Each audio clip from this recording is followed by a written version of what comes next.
Hello friends, welcome back to my channel math prac. हम लोग Uttarakhand LT maths UPGIC lecture या फिर आप किसी भी एग्जाम की तैयारी कर रहे हो एनवीएस केवीएस पीजीटी के लिए तो या DSSB तो उसमें उसके लिए वीडियोस आपकी बहुत ज़्यादा हेल्पफुल होने वाली हैं। ठीक है, तो अगर आपको वीडियो पसंद आती है तो प्लीज़ लाइक ज़रूर करना। ठीक है, कॉम्प्लेक्स नंबर हमारा चैप्टर चल रहा है। इसमें टॉपिक क्या आता है हमारा next, modulus and conjugate of a complex number. सबसे पहले हम देखते हैं कि व्हाट इज़ कॉन्जुगेट। कॉन्जुगेट क्या होता है? कॉन्जुगेट का मतलब कुछ नहीं है, हमें पता है कॉम्प्लेक्स नंबर ये होता है। ठीक है, हमें हमेशा क्या करना है, जब भी आपसे कहेगा कॉन्जुगेट निकालने के लिए, मैट्रिक्स में भी जब भी आपको कहेगा ना कॉन्जुगेट, तो कॉन्जुगेट आप तभी निकाल पाओगे जब उसमें आयोटा होगा। ठीक है, अगर मैट्रिक्स में भी, क्योंकि मैट्रिक्स चैप्टर भी हम पढ़ रहे हैं। ठीक है, कॉन्जुगेट की जब भी बात होगी तो आपको क्या करना है, हर जगह आई की जगह माइनस आई और माइनस आई की जगह प्लस आई आपको कर देना है। ठीक है, तो z equals to x plus i y का कॉन्जुगेट हो जाएगा x minus i y. Z bar से कॉन्जुगेट को डिनोट कर देंगे। ठीक है, मैट्रिक्स में भी क्या करना है, जब भी आपको किसी मैट्रिक्स का कॉन्जुगेट पूछेगा तो आई की जगह आई का जो साइन होगा वो आपको चेंज कर देना है। कॉन्जुगेट पूछेगा तो जो मैट्रिक्स आपको देगा एक्स माइनस, मतलब इस तरीके से होगी माइनस आई, आई, 2i, 3i, इस टाइप के आपको कोई भी मैट्रिक्स देगा जिसमें आई आपके होंगे। ठीक है, तो कॉन्जुगेट का मतलब क्या है, आई का साइन आपको चेंज करना है, ये आपका क्या हो जाता है कॉन्जुगेट। जैसे z equals to x plus i y है तो इसका कॉन्जुगेट यानी जेड बार क्या हो जाएगा, एक्स माइनस आई वाई। आई का साइन चेंज आपको कर देना है। ठीक है, अब आता है मॉड्यूलस। मॉड्यूलस क्या है, जेड आपका क्या है एक्स प्लस आई वाई, तो इसका मॉड्यूलस को हम मॉड जेड से डिनोट करते हैं और इसका मतलब होता है अंडर रूट एक्स का स्क्वायर, जो रियल पार्ट है उसका स्क्वायर, प्लस जो इमेजनरी पार्ट है, इमेजनरी पार्ट क्या है, वाई, वाई का स्क्वायर।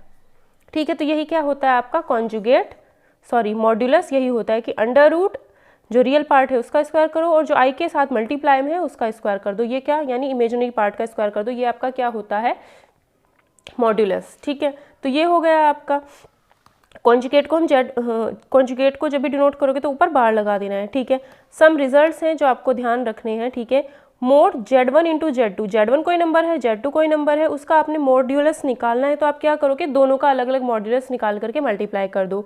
अगर डिवाइड में है तो दोनों का अलग अलग मॉड्यूलस आप निकाल सकते हो, उनको डिवाइड में रख सकते हो। ठीक है, जो नीचे वाला नंबर होता है वो क्या होगा, कभी भी जीरो नहीं होता है। ठीक है,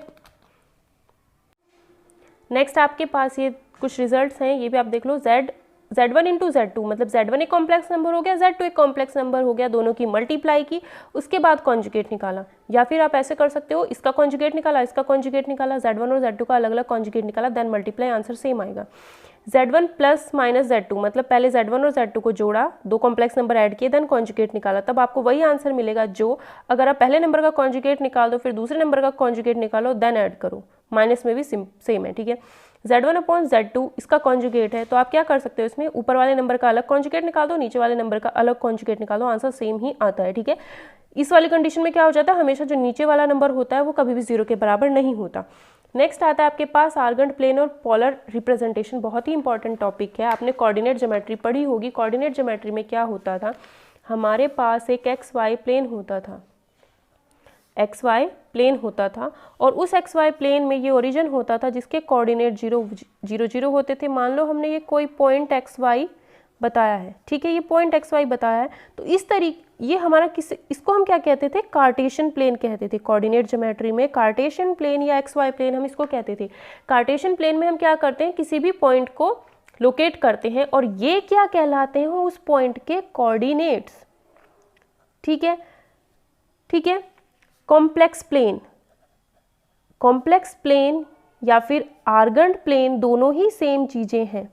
कॉम्प्लेक्स प्लेन आर्गेंट प्लेन तो सेम ही है, ये और ये दोनों बताने में बिल्कुल एक जैसे हैं। ठीक है, कॉम्प्लेक्स प्लेन आर्गेंट प्लेन भी यही है, एक्स एक्सिस वाई एक्सिस होगी, ओरिजिन होगा, कोई पी पॉइंट हम लोकेट करेंगे। बट डिफरेंस क्या है इसमें और इसमें, डिफरेंस ये है कि अगर आप आर्गेंट प्लेन कहोगे इसको तो उसका मतलब है ये पी पॉइंट आपका किसी कॉम्प्लेक्स नंबर से एसोसिएटेड होगा। ठीक है, लेकिन अगर आप इस प्लेन को कार्टेशियन प्लेन कहोगे तो ये जो पी पॉइंट है वो आपका, ये एक्स वाई जो है वो आपके कोऑर्डिनेट होंगे और अगर आप आर्गेंट प्लेन कहोगे तो ये एक्स वाई आपके एक कॉम्प्लेक्स नंबर को दिखाएंगे। ठीक है, बस इतना सा ही इसमें अंतर होता है, बाकी लिखने का तरीका और पॉइंट लोकेट करने का तरीका बिल्कुल सेम ही होता है। ठीक है, तो जैसे हमने इसमें कुछ पॉइंट लोकेट कर रखा है 2 और 4, अब ये किस में है, ये आर्गेंट प्लेन में या फिर कॉम्प्लेक्स प्लेन में। आर्गेंट प्लेन या कॉम्प्लेक्स प्लेन कहते हैं कॉम्प्लेक्स नंबर्स के लिए, ठीक है।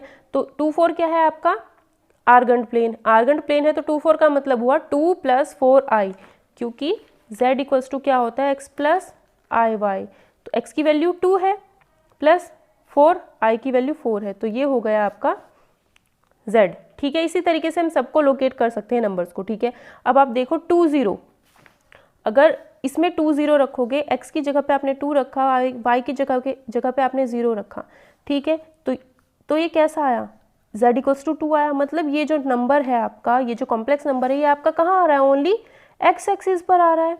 ये रियल पार्ट होता है, ये इमेजिनरी पार्ट होता है। x वाले क्या होते हैं, रियल पार्ट। तो x एक्सिस पर सारे रियल नंबर्स आएंगे, ठीक है। सारा x वाला जो होगा, x एक्सिस जो हो जाएगी वो आपकी क्या हो जाएगी, रियल एक्सिस। और y क्या होता है, इमेजिनरी पार्ट। तो y वाली एक्सिस को हम क्या कहेंगे, इमेजिनरी एक्सिस, क्योंकि उस पर हम इमेजिनरी नंबर रखेंगे इसमें, ठीक है। क्योंकि ये क्या, इस पे क्या हो जाएगा, इमेजिनरी पार्ट रखेंगे कॉम्प्लेक्स नंबर का, तो ये हो जाएगी इमेजिनरी एक्सिस, ठीक है। इस पे रियल पार्ट रखेंगे तो ये हो जाएगी रियल एक्सिस, ठीक है। अब देखो 2 0 आपने डिनोट किया, z की वैल्यू 2 आई, तो ये कहाँ आया, 2 0 पॉइंट तो यहीं लोकेट होगा। x पर 2 चलेंगे, y पर कुछ भी नहीं चलना, तो 2 0 पॉइंट आपका कहाँ आएगा, यहाँ पर आएगा, ठीक है। और अगर आप 0 1 लोकेट करो तो y पर आप 1 चलोगे और x पर तो चलना ही नहीं, तो y पर 1 c पॉइंट हो जाएगा हमारा 0 1। तो ऐसे नंबर्स जैसे z equals to a + i0, z equals to b 0 + bi, इसमें क्या होगा, देखो रियल पार्ट a है बट इमेजिनरी पार्ट 0 है। इसमें क्या है, रियल पार्ट 0 है बट इमेजिनरी पार्ट b है, ठीक है। तो ऐसे नंबर्स क्या होंगे जिसमें आपको x की वैल्यू मिले, y की वैल्यू 0 मिले, वो आपके x एक्सिस पर ही दिखाए जाएंगे, ठीक है। इस टाइप का कॉम्प्लेक्स नंबर कुछ भी हो, यहाँ पे 1 2 3 4 5 6 कोई भी नंबर हो, वो आपका रियल एक्सिस पर होगा। और इस टाइप का कोई भी नंबर हो जिसमें y की वैल्यू हो बट x की वैल्यू 0 हो, वो आपका इमेजिनरी एक्सिस पर होगा, ठीक है। इसमें यही तो है, x की वैल्यू है 2 तो x एक्सिस पर ही जाएगा, y की वैल्यू 1 है तो y एक्सिस पर ही जाएगा, क्योंकि दूसरी एक्सिस 0 दे रखी है, दूसरी एक्सिस पर जो वैल्यू है वो 0 दे रखी है। तो ये चीज़ ध्यान रखना, ठीक है। तो इस तरीके से हम सारे पॉइंट लोकेट कर सकते हैं। नेक्स्ट क्या है, आर्गेंट प्लेन। आर्गेंट प्लेन क्या होता है, आर्गेंट प्लेन यही होता है एक ऐसा प्लेन जिसमें जो ये पॉइंट्स लोकेट हैं वो पॉइंट्स किसको बताएंगे, कॉम्प्लेक्स नंबर को बताएंगे, ठीक है।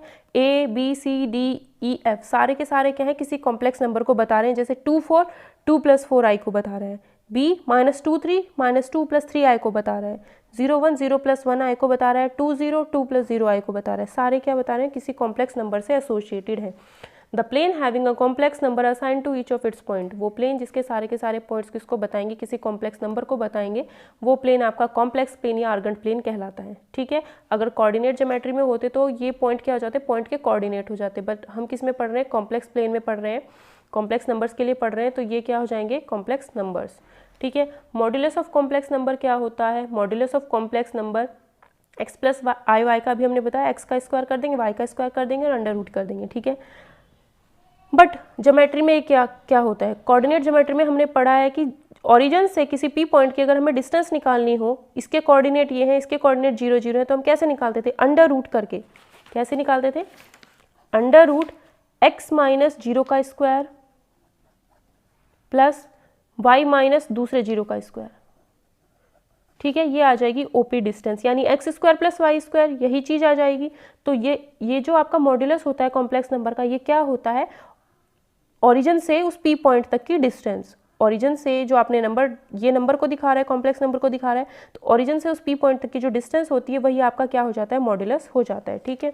बस ये दिखाने का तरीका है कि ज्योमेट्री में वो डिस्टेंस होती है, और मॉड्यूलस अगर हम वैसे देखें तो अंडर रूट x² + y² हो जाता है, ठीक है। यही इसमें बताया कि a + i0 मतलब a x पर एक्सिस होगी, x एक्सिस पर तो a होगी वैल्यू, y की 0 है, y की 0 है तो मतलब y पर चलना ही नहीं है, तो पॉइंट्स होंगे x एक्सिस पर। 0 b, x की वैल्यू 0 है तो x एक्सिस पर नहीं चलना है, b क्या है, b यानी y पर कुछ ना कुछ वैल्यू है तो y एक्सिस पर चलना है। x एक्सिस रियल एक्सिस होती है, y एक्सिस इमेजिनरी एक्सिस होती है। नेक्स्ट आता है आपके पास z = x + iy, z = x + iy, ठीक है। इसका कॉन्जुगेट क्या होगा, कॉन्जुगेट में क्या करते हैं, i की जगह पे -i रख देंगे, तो z बार क्या हुआ, conjugate of z = x - iy। Argand plane में हम इसको कैसे दिखाएंगे, xy इससे क्या मिलेगा, x और y यानी पॉइंट एक्स वाई। अगर पॉइंट एक्स वाई यहाँ पर है, इसमें तो पॉजिटिव ही होते हैं, दोनों पॉजिटिव है, ठीक है। कोऑर्डिनेट ज्योमेट्री में आप देख सकते हो क्या कि अगर ये कोई प्लेन होता है तो यहाँ पर आपके दोनों नंबर पॉजिटिव होते हैं। यहाँ पर पहला नेगेटिव दूसरा पॉजिटिव, यहाँ पर दोनों नेगेटिव आते हैं और यहाँ पर पहला पॉजिटिव दूसरा नेगेटिव आता है, ठीक है। क्योंकि ये पॉजिटिव है, ये पॉजिटिव है, ये नेगेटिव है, ये नेगेटिव है, तो पहले क्वाड्रेंट में ये पॉजिटिव तो दोनों पॉजिटिव बनते हैं। दूसरे क्वाड्रेंट में ये पॉजिटिव होती है, ये नेगेटिव। पहले हम एक्स एक्सिस को लिखते हैं तो नेगेटिव पहले आएगा, फिर y को लिखते हैं तो पॉजिटिव। अब थर्ड क्वाड्रेंट में पहले एक्स एक्सिस तो ये नेगेटिव, फिर y एक्सिस ये भी नेगेटिव तो ये भी नेगेटिव। फोर्थ क्वाड्रेंट में पहले पॉजिटिव एक्स एक्सिस को लिखते हैं तो पहले पॉजिटिव, फिर y एक्सिस को लिखते हैं तो नेगेटिव, ठीक है। तो इस तरीके से दिखाया जाता है। अब पहले क्या है, दोनों नंबर पॉजिटिव हैं एक्स वाई, तो पॉइंट इसमें आया, ठीक है। दूसरा क्या है, x minus i Y, x minus Y, यानी पहला पॉजिटिव दूसरा नेगेटिव, पहला पॉजिटिव दूसरा नेगेटिव, किस क्वाड्रेंट में आया, फोर्थ में। कोऑर्डिनेट ज्योमेट्री की आप वीडियो देख सकते हो, उसमें बहुत अच्छे से समझाया हुआ है, फर्स्ट सेकंड थर्ड फोर्थ। तो फोर्थ क्वाड्रेंट में आ रहा है, पहला पॉजिटिव दूसरा नेगेटिव, तो ये पॉइंट कहाँ बनेगा आपका, कहीं यहाँ पर बनेगा। तो ये आपका कॉम्प्लेक्स नंबर हुआ, इसका कॉन्जुगेट आपको यहाँ पर मिलेगा, ठीक है। इसका कॉन्जुगेट कहाँ मिलेगा, नीचे मिलेगा, क्योंकि पॉजिटिव नेगेटिव फोर्थ क्वाड्रेंट में यहाँ पर आता है। प्लेन को समझने के लिए आप कोऑर्डिनेट ज्योमेट्री की प्लेलिस्ट में जाकर देख लेना, वीडियोस आपको मिल जाएंगी, उसमें बहुत अच्छे से समझाया हुआ है। तो इस वीडियो में इतना ही। अगर आपको वीडियो पसंद आती है तो प्लीज़ वीडियो को लाइक ज़रूर कर देना और चैनल को। नेक्स्ट आता है आपका पोलर रिप्रेजेंटेशन। पोलर रिप्रेजेंटेशन में क्या होता है, ठीक है। पोलर रिप्रेजेंटेशन में क्या होता है, देखो कोई भी कॉम्प्लेक्स नंबर हो उसको हम आर्गन प्लेन में कैसे डिनोट करते हैं, पी एक्स वाई यहाँ पर लिख देंगे, ठीक है। और उसकी जो डिस्टेंस होती थी उसको हम मॉड्यूलस ऑफ जेड से डिनोट करते थे, ठीक है। यहाँ पर क्या होगा, जब आप पोलर रिप्रेजेंटेशन करोगे तो ये जो डिस्टेंस होती है आप इस तरीके से मानोगे कि ये क्या है, एक रेडियस है। कैसे, मतलब वही एक प्लेन है। अब इसमें हमने क्या किया, मान लो यहाँ तक डिस्टेंस 2 थी, यहाँ तक डिस्टेंस 2 थी, ठीक है। और तो ये आता है आपका 2√2, इसका स्क्वायर करोगे इसका स्क्वायर करोगे, अंडर रूट कर देना, ये वैल्यू आपको मिल जाएगी, ठीक है। 2 ये 2√2 आएगा, ठीक है। तो ये पॉइंट आपका 2 होगा, ठीक है। तो ये 2 है, तो इसका मतलब है z इक्वल्स टू क्या होगा, 2 + 2i। कॉम्प्लेक्स, इस कॉम्प्लेक्स से नंबर से रिलेटेड ये क्या हो गया, एक पॉइंट हो गया। अगर हमें पोलर रिप्रेजेंटेशन करना है तो हम क्या करेंगे, ये पता चल गया 2√2, ठीक है। तो इसके लिए हम क्या करेंगे कि अगर कोई कॉम्प्लेक्स नंबर है, ठीक है, कॉम्प्लेक्स नंबर हमें नहीं पता बट हमें उसकी पोलर फॉर्म पता है, पोलर फॉर्म पता है, तो हमें r यानी ये जो थी ये रेडियस है, ये हमें पता है। तो हमने इतनी रेडियस मान करके एक सर्कल बनाया, क्या बनाया, इतनी रेडियस मान के एक सर्कल बना दिया पूरा, ठीक है। अब उस सर्कल पे यहाँ पर एक परपेंडिकुलर डाल दिया, यहाँ पर एक परपेंडिकुलर डाल, इस तरीके से ये वाली लाइन होगी, यहाँ से परपेंडिकुलर डाल दिया।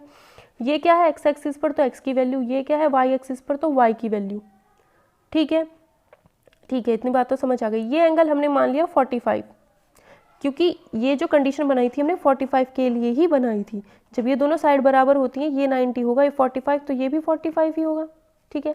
ये हो गया 45। तो ये जो x की वैल्यू होगी वो क्या होगी, इसमें ट्रिग्नोमेट्री लगाओ, साइन 45 निकालो यहाँ से। साइन 45 की वैल्यू क्या होगी, y/2√2, y/2√2। तो y की वैल्यू क्या आ जाती है यहाँ से, 2√2 साइन 45, ठीक है।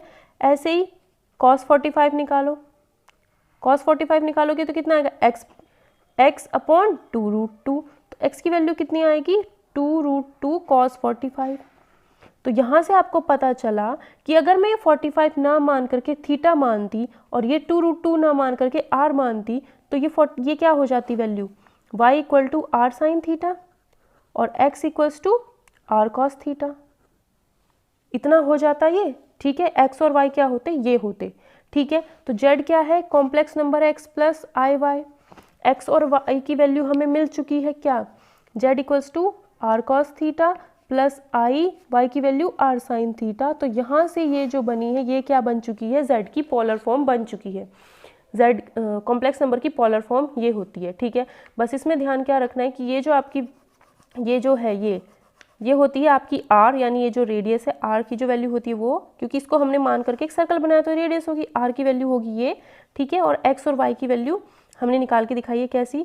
बस आपको पोलर फॉर्म में क्या इंपॉर्टेंट होता है, पोलर फॉर्म में क्या इंपॉर्टेंट होता है कि अगर ये कोई पी पॉइंट है, ये आपका जेड को डिनोट कर रहा है, तो ये एंगल इंपॉर्टेंट है और ये जो जितनी लंबाई है आर, ये इंपॉर्टेंट है, ठीक है। बाकी z equals to r cos theta plus i r sin theta, ठीक है। या फिर ऐसे लिख दो, आर कॉमन ले लो, cos theta plus i sin theta, ठीक है। ये क्या हो जाती है, आपकी पोलर फॉर्म हो जाती है। पोलर फॉर्म में आपका इंपॉर्टेंट क्या है, आर और थीटा है, ठीक है। ये आपको पता होना चाहिए, ठीक है। तो थीटा क्या होता है, angle which OP makes with positive direction of x axis. Theta क्या है, आपका एंगल है, जो थीटा एंगल है, जो ये आपकी लाइन है, ये एक्स एक्सिस के साथ positive direction of x axis के साथ, एक्स की पॉजिटिव डायरेक्शन, इधर पॉजिटिव है इधर नेगेटिव है, पॉजिटिव डायरेक्शन के साथ जो एंगल बनता है इस लाइन का, वो क्या कहलाएगा, आपका थीटा कहलाता है। वो लाइन कौन सी होगी, उस पी पॉइंट से रिलेटेड जो आपका उस कॉम्प्लेक्स नंबर से रिलेटेड होगा। पोलर कोऑर्डिनेट आपके आर थीटा होते हैं, पोलर रिप्रेजेंटेशन में आर और थीटा ही आपका काम आता है, ठीक है। तो z equals to r cos theta plus i sin theta आपकी पोलर फॉर्म हो जाती है। आर की वैल्यू क्या होती है, देखो आर की वैल्यू हमने क्या बनाई थी, ये जो था आपका आर था, ठीक है। और अगर हम देखें मोड z की वैल्यू यही तो होती थी under root x square plus y square, और यही आपका आर है। तो आर और मॉड्यूलस आपका क्या हो जाता है, सेम हो जाता है, ठीक है। तो r equals to modulus z under root x square plus y square. Theta क्या, थीटा को हम क्या बोलते हैं, आर्ग्यूमेंट या फिर एम्पलीट्यूड ऑफ जेड बोलते हैं, ए आर जी, जेड से हम इसे डिनोट करते हैं, ठीक है। अगर जेड किसके लिए लगेगा, ये हमेशा जब आपका जेड 0 के बराबर नहीं हो, मतलब जेड 0 के बराबर नहीं होने का मतलब है जेड इक्वल्स टू 0 प्लस आई 0 नहीं होगा। 0 0 किसको डिनोट करेगा, वो तो आपके ओरिजिन को डिनोट कर देगा ना, तो इसलिए z is not equals to 0 के लिए ये बात है, ठीक है, पोलर फॉर्म, ठीक है। Corresponds only one value of theta in इतना। अब इसका मतलब क्या है कि थीटा की वैल्यू जो भी होगी आपकी 0 से 2 पाई के बीच में होगी, थीटा की वैल्यू 0 से 2 पाई के बीच में होगी, मतलब थीटा की वैल्यू आपकी 0 से ऐसे 0 से 2 पाई के बीच में होगी, मतलब पूरा 360 एंगल तक हो सकती है, 0 से 360 एंगल तक हो सकती है, ठीक है। अब ये लाइन मैं आपको बाद में बताऊंगी, ठीक है। क्या है, देखो हमने पढ़ा थीटा क्या होता है, थीटा आपका एक्स एक्सिस की पॉजिटिव डायरेक्शन और जो पी पॉइंट है, जो ये लाइन बनेगी ओरिजिन से पी पॉइंट की, उनके बीच का एंगल होता है, एक्स एक्सिस और उस लाइन के बीच का एंगल होता है, ठीक है। तो फर्स्ट केस अगर पॉइंट पहले क्वाड्रेंट में है, 4 क्वाड्रेंट होते हैं ना हमारे पास, कितने क्वाड्रेंट होते हैं, 4 क्वाड्रेंट होते हैं, कितने, 1 2 3 4, फर्स्ट सेकंड थर्ड फोर्थ। अगर पी पॉइंट है इसमें तो एक्स एक्सिस के साथ एंगल बन जाएगा ये। अगर पी पॉइंट है आपका सेकंड क्वाड्रेंट में तो एक्स की पॉजिटिव डायरेक्शन तो यही है, इसके साथ एंगल बन जाएगा ये। अगर पी पॉइंट है आपका थर्ड क्वाड्रेंट में, ध्यान से देखना, थर्ड क्वाड्रेंट में, तो जो आपका एंगल होगा वो क्या हो जाएगा, आपका जो आपका एंगल हो जाएगा पॉजिटिव डायरेक्शन के साथ बनाना है, ये थीटा ये होगा, ठीक है, ये हो जाएगा एंगल आपका। अगर आपका इस कोऑर्डिनेट इस वाले क्वाड्रेंट में होगा तो आपका एंगल क्या हो जाएगा, पूरा यहाँ से घुमा के यहाँ तक लाना पड़ेगा, ठीक है। तो 4 केसेस आपके पास बनते हैं जब आपका थीटा जो है 0 से 2 पाई के बीच में है, 0 से 2 पाई के बीच में, 2 पाई मतलब 360, 4 कंडीशन आपके पास बनती है। लेकिन एक चीज़ हमारे पास यहाँ पर आती है, क्या हमें यहाँ पर निकालना होता है प्रिंसिपल आर्ग्यूमेंट। प्रिंसिपल आर्ग्यूमेंट का मतलब क्या होता है, प्रिंसिपल आर्ग्यूमेंट का देखो, आप यहाँ पे मान लो ये 60 है, ये थीटा है, इसकी वैल्यू आपकी कुछ ना कुछ आएगी, ठीक है। जैसे आप इसमें साइन कोस कुछ भी लगाओ तो कुछ वैल्यू आएगी। अब आप घूम इसकी पोजीशन देखो, छोड़ो वो भी छोड़ो, इसकी पोजीशन देखो, इसकी पोजीशन क्या है, यहाँ पर है, एक चक्कर आपने यूँ लगाया, आए घूम के यहाँ तक आए, 2 पाई हो गया, 2 पाई प्लस थीटा करोगे तो भी आपको फिर इसी पर पहुँच जाते हो, ठीक है। एक चक्कर लगाया 2 पाई, फिर एक चक्कर लगाया, कितना हो गया, 2 पाई 2 पाई 4 पाई, 4 पाई प्लस थीटा, फिर आप यहीं पर आ गए, फिर ऐसे 2 पाई और ऐड कर दो तो 6 पाई इस थीटा पर पहुंच गए, फिर यहाँ पर आ गए। तो ऐसे तो आपको बहुत सारे सॉल्यूशन इसके मिल जाएंगे, बहुत सारे आर्ग्यूमेंट आपको मिल जाएंगे, हर केस में ऐसे आपको बहुत सारे आर्ग्यूमेंट मिल जाएंगे। लेकिन हमें बहुत सारे आर्ग्यूमेंट नहीं रखने होते, हमें सिर्फ एक आर्ग्यूमेंट रखना होता है जो सबसे कम वैल्यू वाला आर्ग्यूमेंट होगा, जो सबसे कम वैल्यू वाला आर्ग्यूमेंट होगा वही हमारा प्रिंसिपल आर्ग्यूमेंट ऑफ जेड कहलाएगा, ठीक है। मतलब अगर यहाँ पर 60 से काम चल रहा है ना तो 60 ही लेंगे, ये नहीं कि 2 पाई घुमा के आया फिर 60 पे चले गए, 4 पाई घुमा के फिर 60 पर पहुंच गए यहाँ पर, नहीं, जब एक ही बार में पहुंच के आंसर मिल रहा है तो वही हम लेंगे, ठीक है। तो नेक्स्ट इसमें क्या है, देखो एक्स एक्सिस से सेकंड फिगर में यहाँ तक पहुँच गए, लेकिन अगर हम थर्ड फिगर में जाए तो यहाँ से पूरा घूम के यहाँ आना पड़ता है, या फिर हम ऐसा भी तो कर सकते हैं यहाँ से यहाँ पर आए, ठीक है। फोर्थ कंडीशन में देखो पूरा ये घूम के यहाँ है, लेकिन अगर पॉजिटिव एक्स एक्सिस के साथ देखो तो ये भी तो एंगल बन जाता है। एंगल को नापने के भी दो तरीके होते हैं, क्या, अगर आपने एंगल इस तरीके से नापा है, ऐसे, ये थीटा बन गया। एंटी क्लॉकवाइज अगर आप चलोगे तो आपका एंगल जो होगा हमेशा पॉजिटिव होगा, लेकिन अगर आप यहाँ पर है ऐसे चल रहे हो, क्लॉकवाइज चल रहे हो तो आपका जो एंगल होगा हमेशा नेगेटिव में जाएगा, ठीक है। अगर ये 60 डिग्री है तो इसे -60 डिग्री लिखोगे, और ये कितना है 60 डिग्री है तो इसे पॉजिटिव 60 डिग्री। मतलब अगर एंटी क्लॉकवाइज चलोगे, यूँ चलोगे तो पॉजिटिव एंगल, अगर एंटी क्लॉकवाइज चलोगे तो नेगेटिव एंगल होता है, सॉरी क्लॉकवाइज चलते हैं तो नेगेटिव एंगल होता है, ठीक है। हम हमेशा एंटी क्लॉकवाइज ही चलते हैं ज़्यादातर, ठीक है। एंटी क्लॉकवाइज तो पॉजिटिव, क्लॉकवाइज तो नेगेटिव, ठीक है। तो ये एंगल को नापने का एक तरीका होता है। ये चीज़ें बहुत छोटी छोटी हैं, बहुत ध्यान से समझना है। देखो इसमें क्या है, अब देखो ये फिगर और ये फिगर तो हमारी राइट हो जाएगी, बट ये और ये दोनों गलत हो जाएंगी। क्यों? क्योंकि हमें जो एंगल लेना है वो इस लाइन के बेस पर लेना है। किस लाइन के? इस लाइन के बेस पर, ठीक है। 0 to 2 पाई के अंदर हमें पूरा घुमा घुमा के जाना पड़ रहा था, लेकिन जो हमें एंगल लेना है वो इस लाइन के बेस पर लेना है।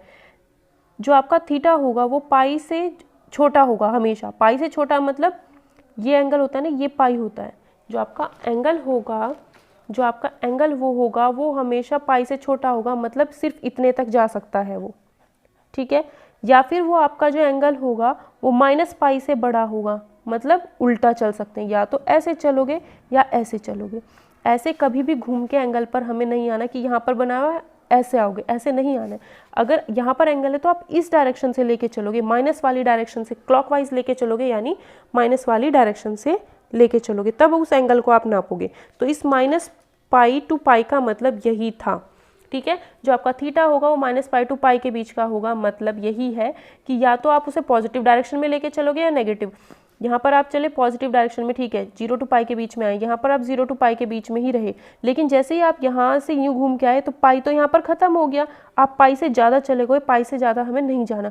जैसे ही इसमें यहाँ से आप आगे चले, पाई से ज़्यादा चले गए तो इसमें भी हमें नहीं जाना, तो ये दोनों कंडीशन आपकी गलत हो जाती हैं। इन दोनों कंडीशन में आप क्या करोगे, एंगल को कैसे नापोगे, एक्स एक्सिस से नेगेटिव डायरेक्शन में। अब ये -पाई के अंदर ही रहे, यहाँ से नेगेटिव डायरेक्शन में -पाई के अंदर ही रहे, ठीक है। तो ये 4 फिगर आपकी सही हो जाती हैं, ठीक है। तो ये 4 फिगर आपकी सही हो जाती हैं। जब भी आपको क्वेश्चन में आर्ग्यूमेंट निकालने के लिए बोलेगा तो हम कैसे निकालेंगे वो भी हम देख लेते हैं, ठीक है। एक क्वेश्चन इससे पहले हम देखते हैं कि कैसे हमें करना है। बस यहाँ पर क्या ध्यान रखना है, देखो सबसे पहली बात तो ये कि आपको पाई से आगे नहीं जाना। फर्स्ट और सेकंड में तो आपको क्या होगा, थीटा जो होगा यहाँ तक पहुँचेगा, दूसरे में थीटा यहाँ तक पहुँचेगा, पाई से कम ही रहा। थर्ड कंडीशन में जैसे ही आप जाओगे, थर्ड क्वाड्रेंट में जाओगे तो थीटा आपका नीचे से चलेगा, फोर्थ में जाओगे तब भी आपका थीटा नीचे से चलेगा, ठीक है। अब हमने इसमें क्या किया है, आर्ग्यूमेंट निकालने के लिए हमने कुछ इसमें अप्लाई किया है आर्ग्यूमेंट निकालने के लिए, ठीक है। देखो फर्स्ट क्वाड्रेंट में अगर आप देखो, अगर हम फर्स्ट क्वाड्रेंट में देखें, ठीक है, देखो यहाँ पर हम ऐसे ही समझ लेते हैं, देखो कि अगर हमारे पास फर्स्ट क्वाड्रेंट के लिए देखते हैं, ये हमारा पी पॉइंट है, ठीक है। फर्स्ट क्वाड्रेंट के लिए अगर हमें आर्ग्यूमेंट निकालना है, क्योंकि हमें पोलर फॉर्म चाहिए z r cos theta plus i sin theta, ये हमें पोलर फॉर्म चाहिए। r तो हम निकाल लेंगे, z equals to x plus i y, अगर ये चीज़ समझ आ गई तो हर क्वेश्चन कर लोगे।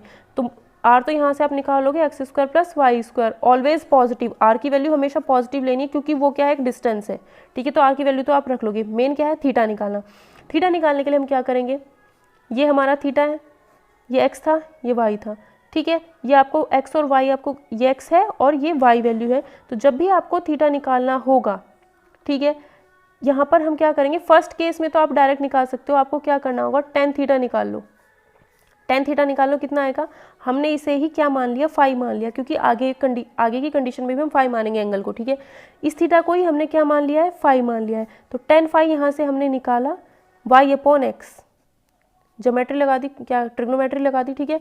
tan phi क्या आया, y/x। तो यहाँ से tan phi is to y/x करके आप फाई की वैल्यू गेट करोगे, और जो फाई की वैल्यू आपको मिलेगी वही आपकी थीटा की वैल्यू हो जाएगी, क्योंकि फाई और थीटा इस कंडीशन में बराबर था, ठीक है।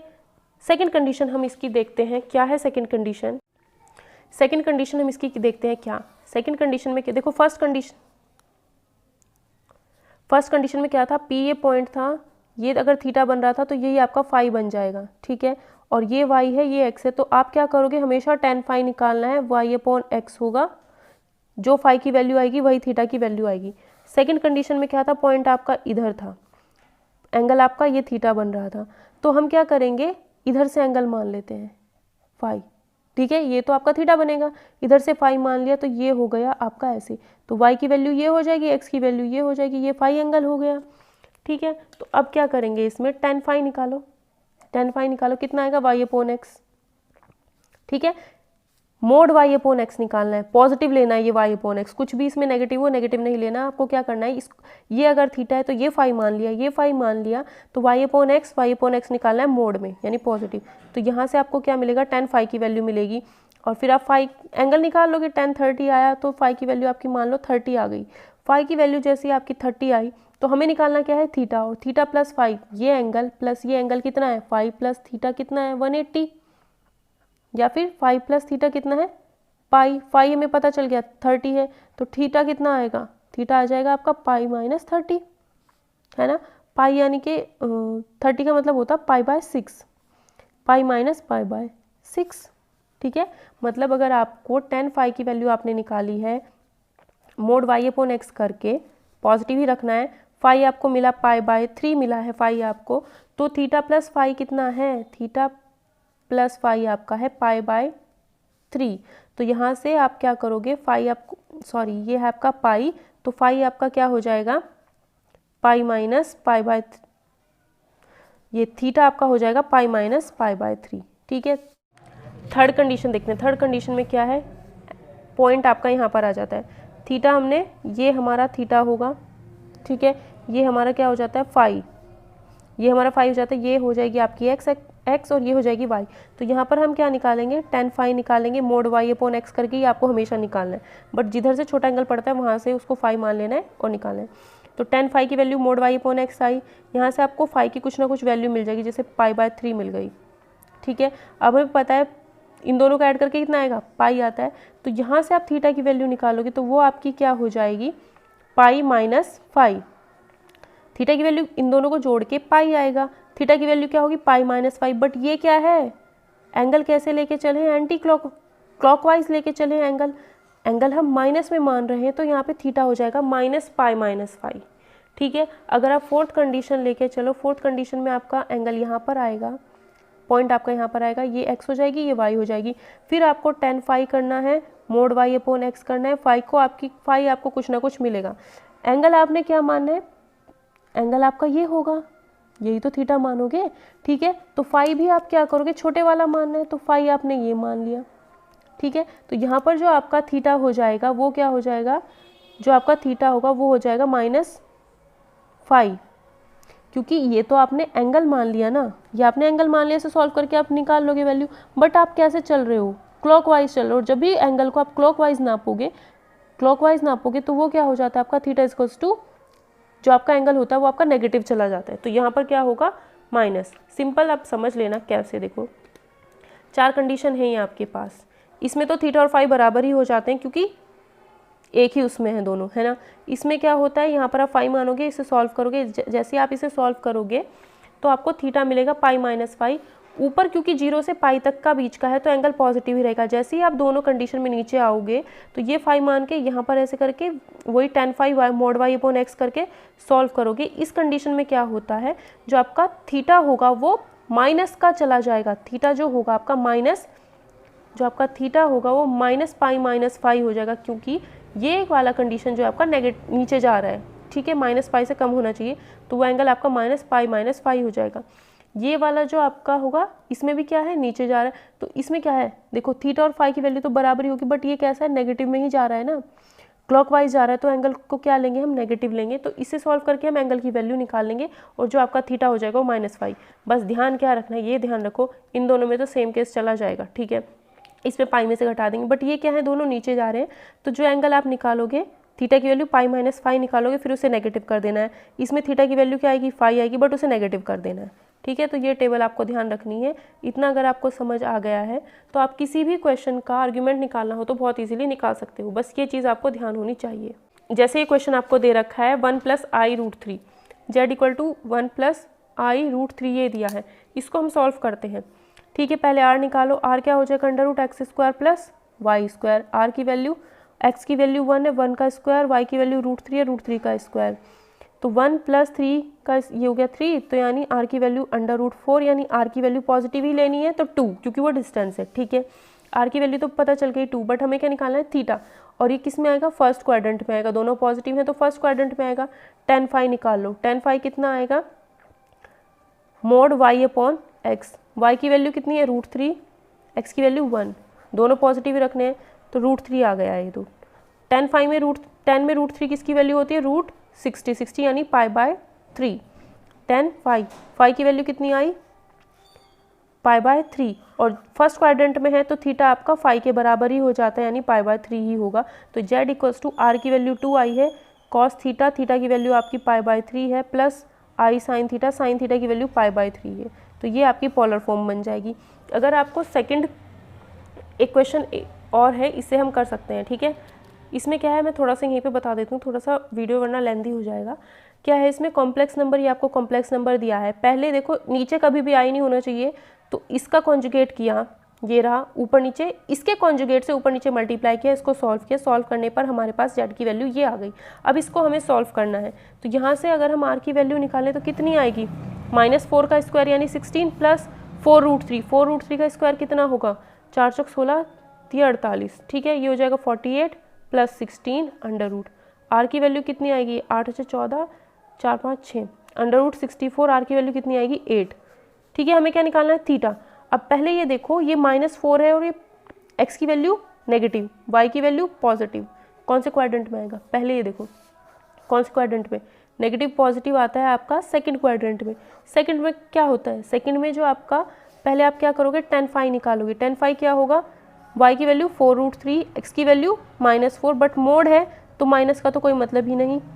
10 में √3 किसकी वैल्यू होती है, tan phi = √3 क्या हो जाएगा आपका, 10 π/3, 60 की वैल्यू होती है ना, 10 π/3, फाई आया आपका π/3। बट जब आप सेकंड क्वाड्रेंट में होते हैं तो आपका थीटा चाहिए होता है, आपका थीटा क्या हो जाता है, π-5, और फाई की वैल्यू है π/3, तो ये आएगा आपका सॉल्व करके 2 π/3। थीटा की वैल्यू कितनी आई, 2 π/3 आई है, ठीक है। तो इसकी पोलर फॉर्म क्या हो जाएगी, z = r की वैल्यू आपको मिली है 8 cos 2 π/3 प्लस i sin 2 π/3। सिर्फ आपको इतना ही याद रखना है, क्या, जो आपको लास्ट में मैंने बताया था, ये एक छोटी सी टेबल, ये आपको याद रखनी है। फर्स्ट क्वाड्रेंट में है, आपको पता चल जाएगा कि कौन से क्वाड्रेंट में है, कैसे, x और y की वैल्यू से। यहाँ पर x नेगेटिव था, y पॉजिटिव था, तो ये देखना कौन से क्वाड्रेंट में बैठता है। अगर कोऑर्डिनेट ज्योमेट्री नहीं आती तो उसकी प्लेलिस्ट है, वो जा करके देख लेना, 2-4 लेक्चर है उसके शायद, उससे ये चीज़ें आपको क्लियर हो जाएंगी, ठीक है। फर्स्ट क्वाड्रेंट में तो थीटा फाई बराबर जाएंगे, सेकंड क्वाड्रेंट में है तो π-5 कर देना है, थर्ड क्वाड्रेंट में है तो π-5 करना है, उसके आगे नेगेटिव लगाना है, फोर्थ क्वाड्रेंट में है तो थीटा ही आपका -5 हो जाता है, क्योंकि ये दोनों जो है वो लाइन के नीचे हैं, तो वहाँ पर एंगल आपका नेगेटिव नापा जाता है, तो इसलिए नेगेटिव में है, ठीक है। तो इस तरीके से आप, अब इस टाइप का कोई भी क्वेश्चन हो उसे आप बहुत ईजिली कर सकते हो। तो इस वीडियो में इतना ही। नेक्स्ट लेक्चर में हम इसका क्वाड्रेटिक इक्वेशन खत्म कर लेंगे, छोटा सा ही टॉपिक है, 5-10 मिनट की वीडियो होगी, वो भी टॉपिक आपका खत्म हो जाएगा, ठीक है। तो कॉम्प्लेक्स नंबर आपका क्लास 11 का जितना भी था वो सारा हमने खत्म कर लिया। अगर आपको वीडियो पसंद आती है तो प्लीज़ वीडियो को लाइक और कमेंट करके ज़रूर बताना।